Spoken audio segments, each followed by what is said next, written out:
How y'all doing today? My name's Chef Keelan Burke, and I'm here to prepare for you today a classic New Orleans dish, crawfish étouffée. So, with a lot of soups and stews in New Orleans, one of the main things as far as gumbo, etouffee, coubillon, shrimp creole, you always want to start off with a nice roux. So what a roux pretty much is your thickening agent, but it's usually already cooked, already toasted, and what it pretty much is flour and fat. So the two fats we're going to use today, I got some vegetable oil, and I already have my pan already heated. We're going to turn it up some. We're going to add about a cup of oil. We're going to let that get hot. And what I'm going to also add is about, let's say about 1/8 of a cup of butter. And see, that butter is going to give a nice rich flavor to it, right? You're going to hear that little sizzle in there.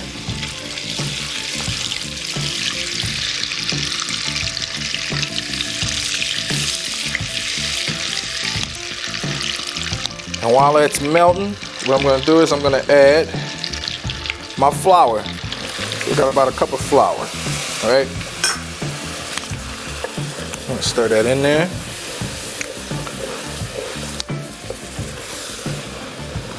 This is almost pretty much like the same thing you do when you're cooking gravy. But the most important part about a roux is that you don't want to rush that process, because if you rush that process, you're going to get more of a scorched burn flavor. So I got my nice wooden paddle spoon and our cast iron pot, and I'm just going to make sure to consistently and constantly stir that, because the one thing about when you're cooking that roux, that bottom of that pan is going to continue to stay hot. And the second you let that stay for too long, you're going to get about half of the bottom's going to be cooked, the top of it's still going to be a little bit uncooked. So you want to make sure you're constantly stirring that around. Sometimes you might want to stop for about maybe, a couple of seconds. You want to make sure you're getting all the corners, all the crevices. Always sweeping the sides of that pot. And the thing is, when you're talking about a roux, there are about 3 stages of a roux. You got a blonde roux, which is pretty much where we're at right now. It's not really dark, but it's gonna get there. And then you have a brown roux, which is pretty much kind of the color of, I would say, a peanut butter. And they almost have a real nutty smell to it too. So that's another way for you to understand whether how far along in the process you are. And then you also, what you use pretty much for gumbo is a dark roux. And that dark roux is going to be almost like the color of a chocolate, like a nice dark chocolate. But for the etouffee, we're going for a brown roux. We're not going to go, we don't want blonde, we don't want a dark. And I don't know if you noticed, it's starting to darken up a little bit. We're going to let it keep going. Still about at the blonde stage.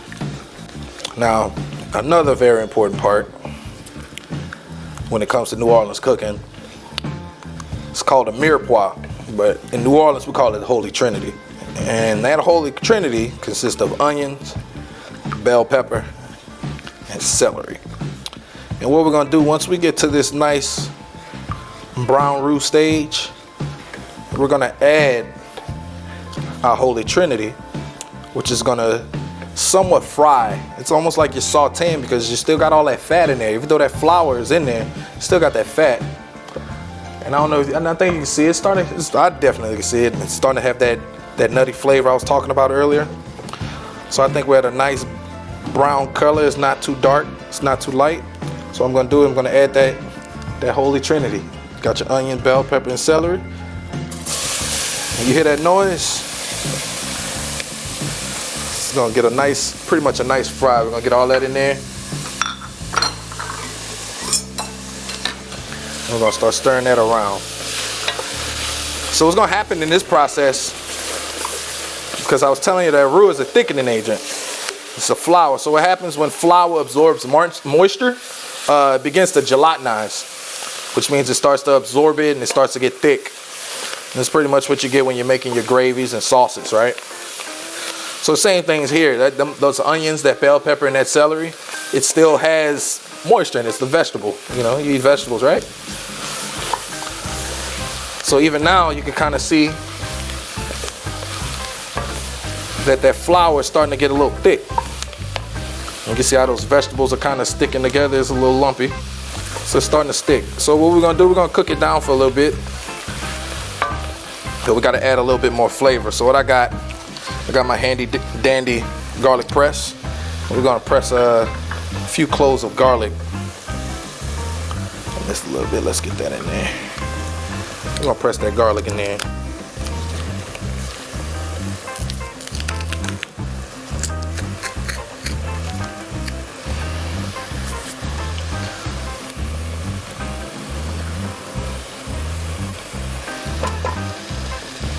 Get a little stir in there. That was about 4 cloves.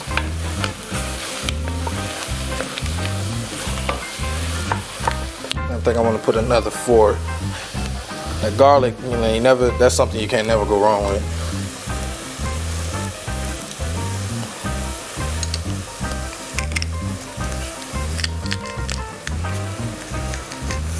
And the reason why I'm choosing to use this garlic press, because the thing about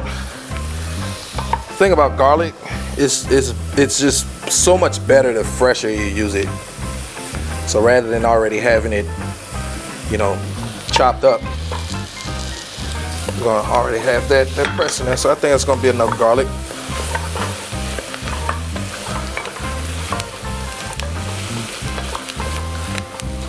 And as usual, the best part about cooking is smelling it as it develops.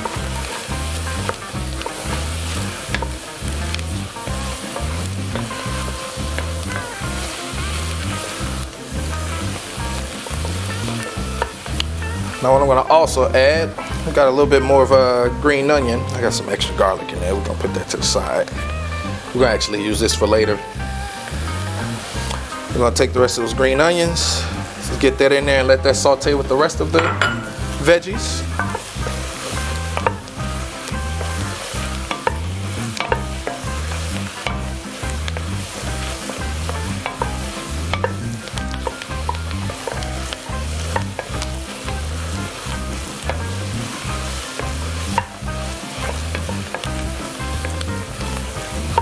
All right, so if you can't tell, you know, I'm pretty sure you can. I have an orange chef jacket on, and that happens to be one of my favorite colors. And the thing about Ettoufee is it kind of has that same color to it.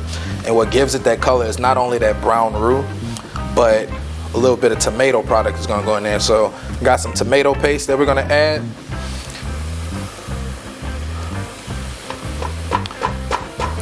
And not only are we gonna use that tomato paste, but I also have some diced tomatoes we're gonna add into it too. But what we're gonna do first, we're gonna cook down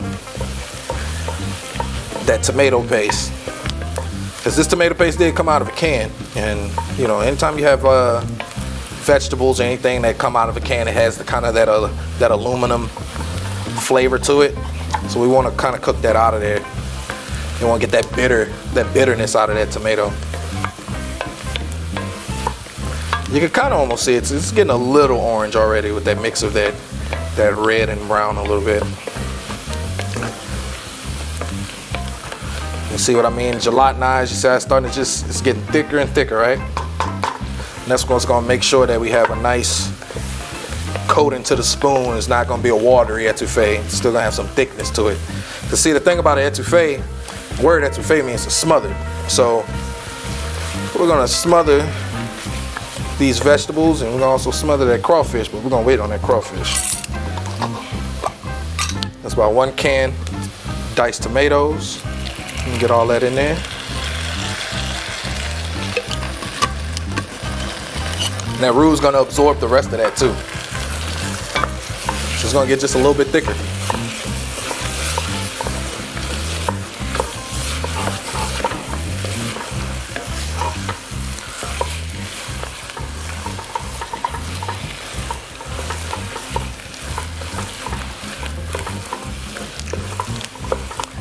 And another thing that's really a good season, or a good thing to do, is we're gonna season as we go. So we're gonna add a little bit of salt, not a whole lot, just a little bit, and some fresh cracked black pepper.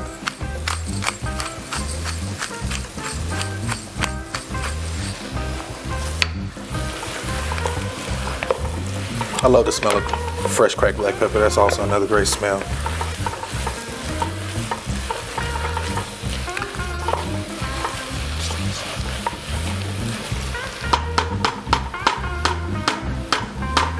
All right, so we got those vegetables in there. They've been cooking pretty good. The onions, the bell pepper, celery are pretty tender at this point. You know, the tomato that it's been also kind of frying and caramelizing in that oil. And what we're gonna do now, we're gonna add our stock. So you pick any kind of stock you like. In this situation, we're gonna do a veggie stock, mainly because I'm actually allergic to shellfish. So we're gonna use veggie stock so I can taste it. We're gonna make sure we're good before we add that crawfish. And when you add this, you wanna do a little bit at a time. You don't wanna pour it all in. The reason being, you pour it all in, you're gonna want that flour, which is kind of like bread, right? You're gonna have a lot of lumps in it. So you wanna add a little bit at a time, stir it, and you're gonna see the consistency that it brings us. Because like we said, it's still absorbing that liquid, but it's gonna get to a point to where there's too much liquid to where it can't absorb anymore. We're gonna get more brothy. So we're gonna add a little bit, right?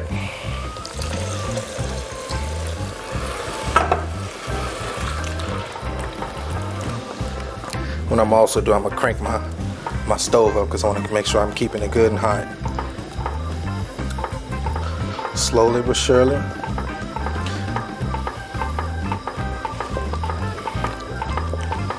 Look at that color.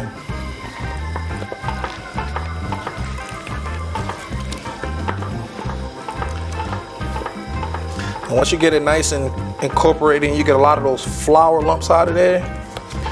Then you go ahead and add the rest of a lot more of your stock.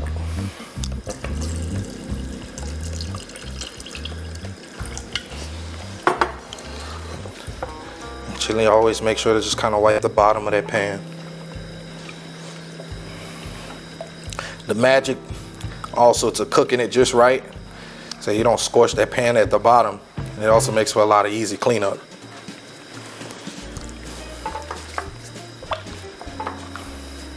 I mean, if you're like the average person that cooks, they really don't feel like cleaning and washing dishes after they finish cooking, right? All right.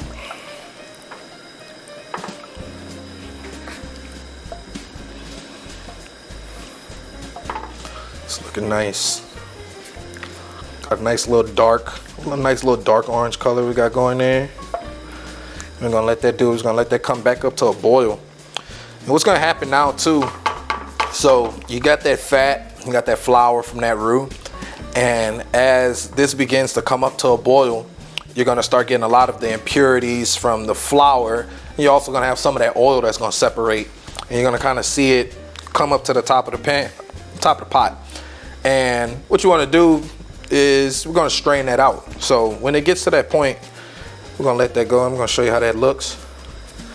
And you just always want to still make sure that nothing's sticking to that pot.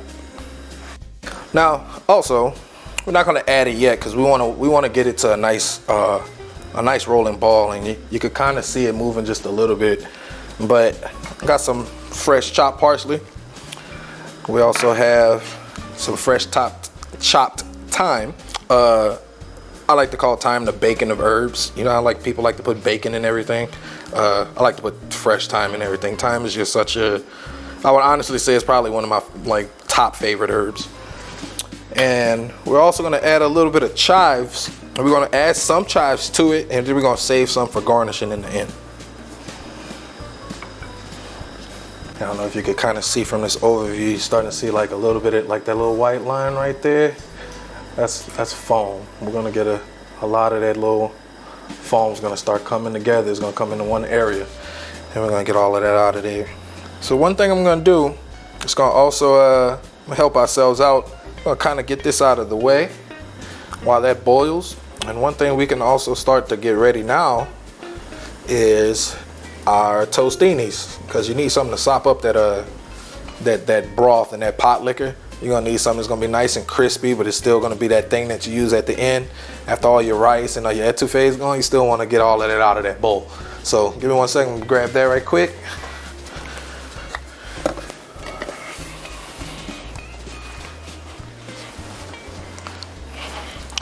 And right here, I pretty much just have you know, French bread. You could use baguette. You know, it's nothing complicated, because all we're really gonna do, we're just gonna toast it just like you would a grilled cheese, right? So I got my bread knife. I'm gonna turn that around. And what I'm gonna do, just to get a nice little, a nice size, because what will happen if I cut straight across, you're gonna have more of just like a regular circle. But if I cut on a bias, I'm gonna have more of a elongated type of toast. So I'm gonna cut on a bias. All right, get that little piece out of there. It's a nice sized piece of toast.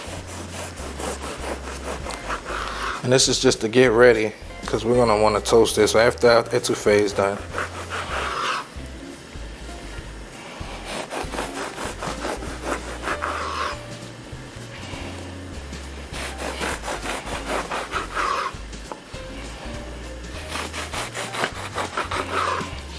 That way now we got that ready for once our etouffee goes down to a simmer.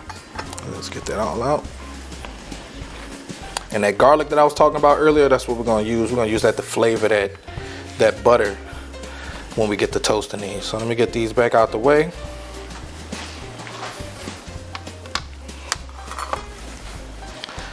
And I can show you we're now to a nice boil. So you can see you got the boiling going on right here, and that's all of that foam, all that part right there, foam. That's what we want to get rid of. So what I got be a nice ladle, and I'm just gonna kind of get just that top little layer of foam out of there.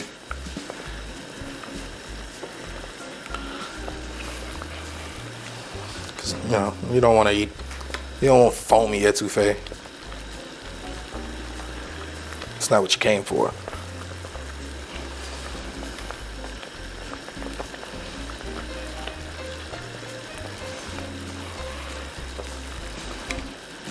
All right.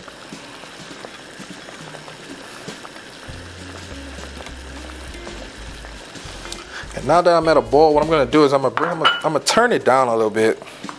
I'm gonna get it back down to a simmer.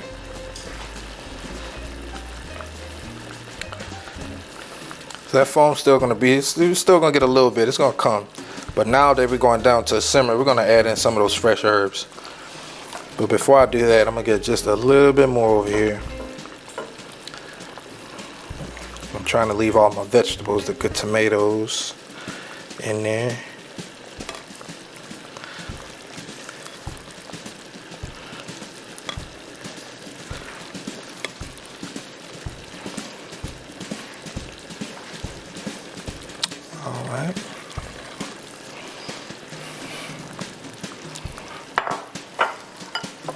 All right, so this part right here, I'm telling y'all, man, this is the thyme. This is where it's at. That's what you need in here.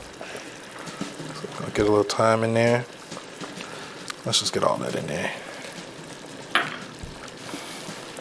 I'll do some parsley.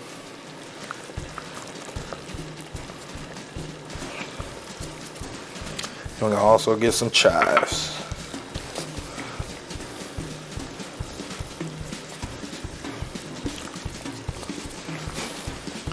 It's almost like once you add that, you almost really see that flavor in there now.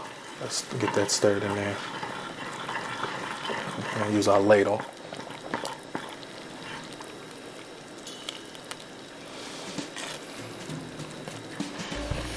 Oh yeah. And see, one thing you might be thinking is, well, you say this is crawfish étouffée. Well, one thing you want to be careful with whenever you're making any type of like seafood soups or stews is you don't want to add that seafood too soon, because Because one thing that happens, especially with shrimp, you add shrimp too early and that thing has to, you know, it doesn't take long for shrimp to cook at all. And even crawfish, you know, we already have our crawfish tails already peeled. And the thing about these is the longer you cook them, it's just going to make them get smaller and smaller. And, you know, if you know anything about seafood, it's not cheap. So you want to make sure you know, you're getting your bang for your buck. You want to make sure you have a nice size shrimp or a nice size, you know, crawfish, scallops, whatever it is that you may be using. So we're going to add, what we're pretty much going to be doing, we're going to be adding that at the end to pretty much to heat it up. And we're going to let it go just a little bit so we can make sure it develops that flavor in there too. But you can see we got a nice little simmer going. I'm going to turn it down just a little bit more. And the reason why another reason why we're also simmering this is that roux. You gotta cook it. You gotta cook flour. Anytime you're making gravies, you gotta make sure you're cooking it enough to get that flour flavor out of it. You know, we did already add so many different flavors from our holy trinity, the garlic, the tomatoes, our veg stock. You know, even with the pepper, there's definitely those seasonings in there that's developing that flavor's real good. But one of the things you still got to be, you know, you just got to make sure that flour's cooked out real well. You don't want a pasty, you know, etouffee. And I'm liking the color of this. What I'm gonna do, don't have a whole lot, but you could kind of see over here on the edges where it's a little bit more still. We got a little bit of foam. We're gonna get a little bit of that out.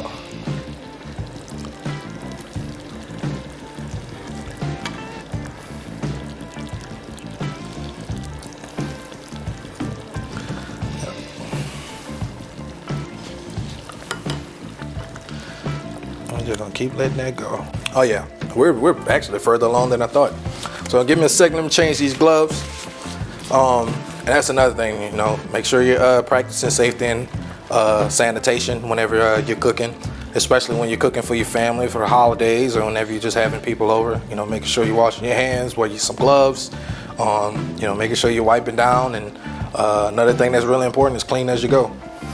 So change these.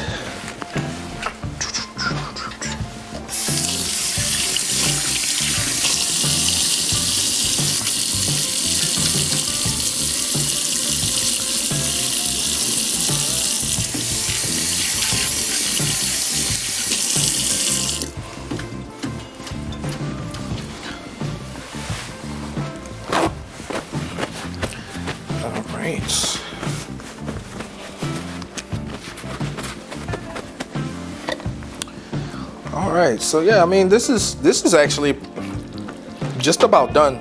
So what I'm gonna do is I'm gonna add this crawfish here, and I'm gonna bring it back to the stove behind me. And what I'm gonna do is I'm gonna bring that skillet up to the front, and we're gonna run that to show you how we do our tostinis that's gonna go with our etouffee. So one sec. Let's add that crawfish.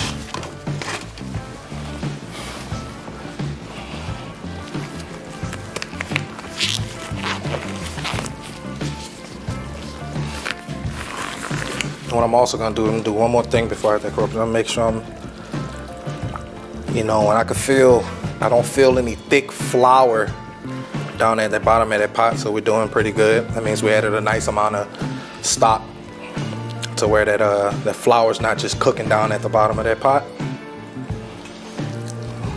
We're holding up pretty good. And we're gonna also add, like I said, we're gonna add that crawfish. This is about 1 pound. Actually, this is 1 pound of crawfish tails. So let's get that in there. Let's just stir it around.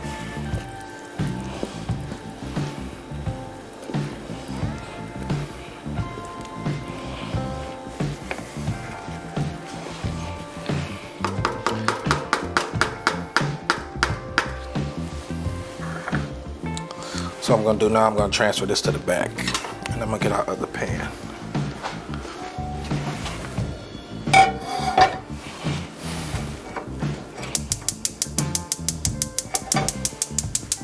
Let's just bring it up to the front.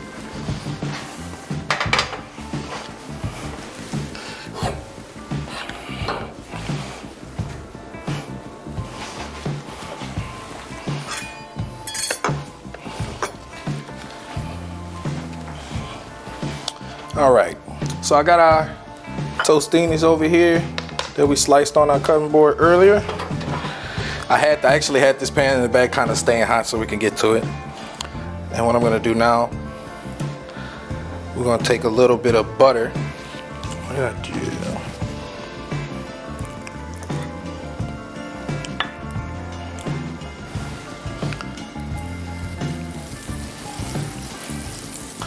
I'm keeping this simple.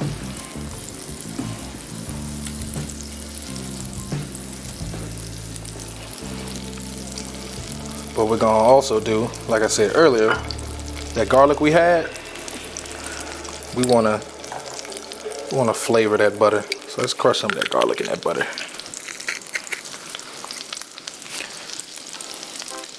I mean, who doesn't like garlic toast, right?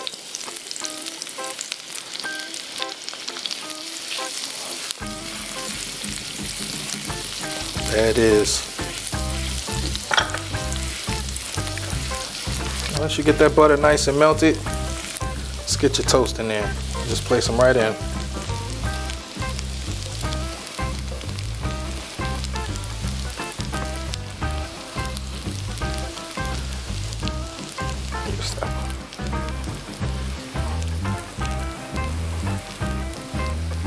And I'm just giving them a little press just to make sure that I'm all the way in that pan and it also absorbs all that good garlic butter, right?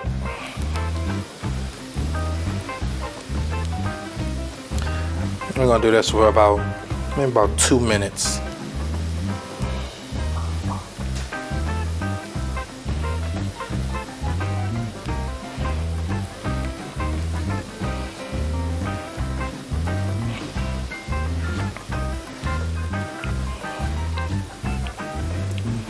And as they're soaking it up, what I'm gonna do, I'm gonna add a couple of more knobs of butter just to make sure we get a good toast.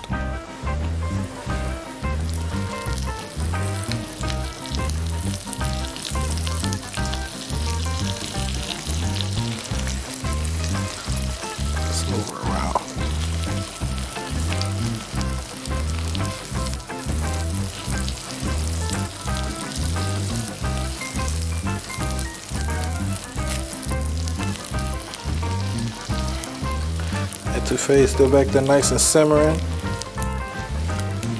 I'm telling you, this is one of the best parts about having ettoufee. I think you should always have toast. And you know, it's funny because I just started doing toast at home, and my daughter, she loves this stuff.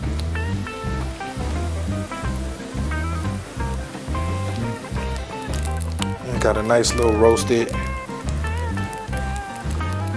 minced garlic in there. Oh yeah.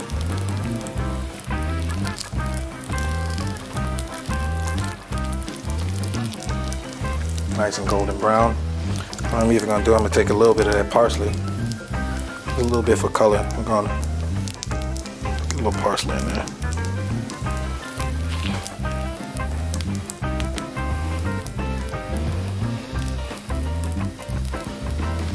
Just let that go. I don't know if you can hear that. A little silicone over there. It's nice and crispy on those edges. I don't know if you can see that real good. It's nice and dark brown on those edges. Nice and crispy. Kind of like you like a cookie. You know, crispy on the outside, a little gooey in the middle. What I'm gonna do, I'm gonna take those out and we're gonna finish those last couple of pieces.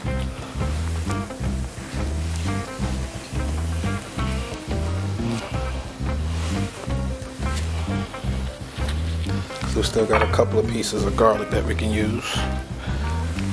But before I do that, I'm gonna get a paper towel. I'm gonna wipe that out a little bit.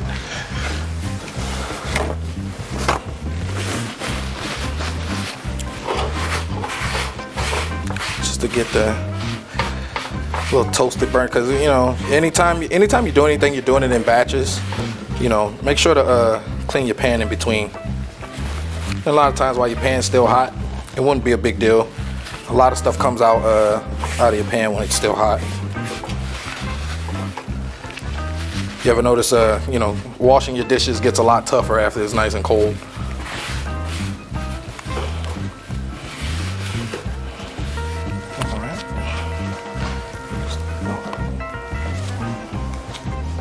check on my etouffee right quick. Oh yeah, we're doing good.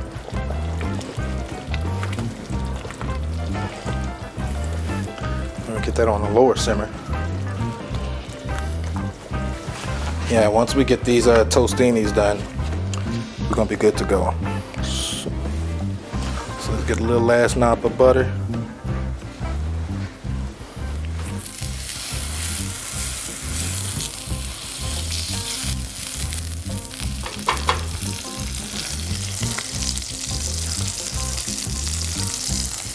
Last couple of presses of garlic.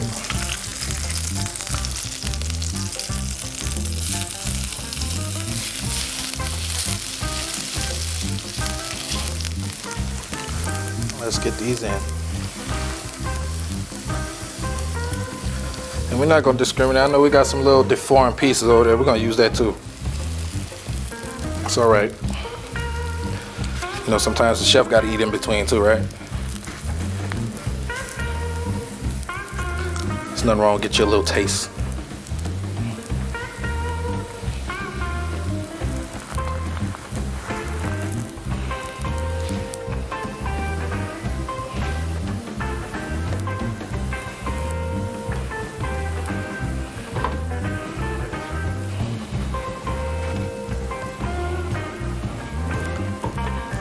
So while those are going, I'm gonna finish those in the back. We're gonna bring that etouffee back up. It's about time to get in the bowl and get somebody to taste it. All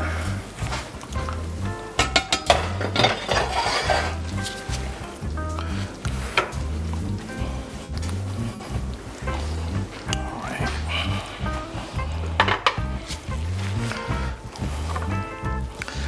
Let's see. Yep, that's where it's at. It's not too runny, but it still has a nice thickness to it. Right? And the thing about etouffee, you know, classically, the way I grew up, we eat it with rice. But one thing you could do, you don't have to let anybody tell you how you have to eat it. You can eat it with pasta. You eat it by itself like a soup with some crackers. You know, whatever type of starch you like. Take a puff pastry bowl, put it in that. There's just so many different variations that you can do. You don't have to just have it with rice.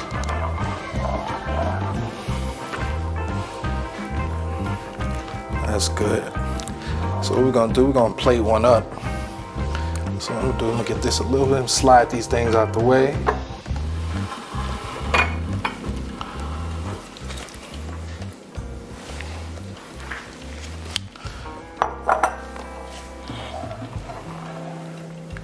I got one more thing I need to do, one sec. My rice.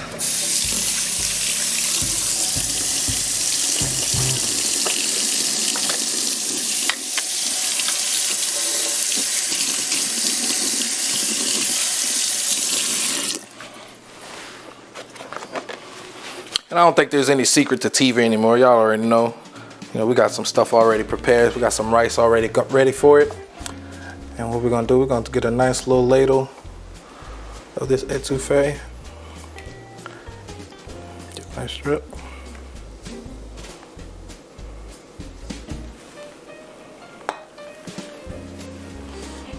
Let's get down in there. Scoop it in. Do one more. Somebody might be hungry.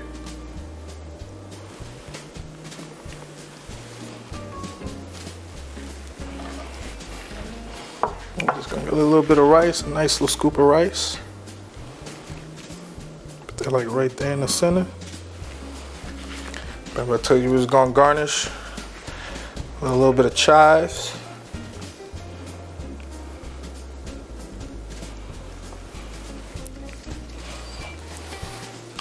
And this is the part right here, like I said, this is what you really want, to be honest. You want that nice garlic toast. And I don't know if you can see that, but that right there, on a nice cold winter's day, or even when it's not cold, because I'm gonna be honest, in New Orleans we eat gumbo and etouffee all year round, to be honest. But definitely, when it's nice and cold outside, this is something you want. So again, I bring to you crawfish étouffée. I'm gonna get a shot on that one over here. Move all this out the way.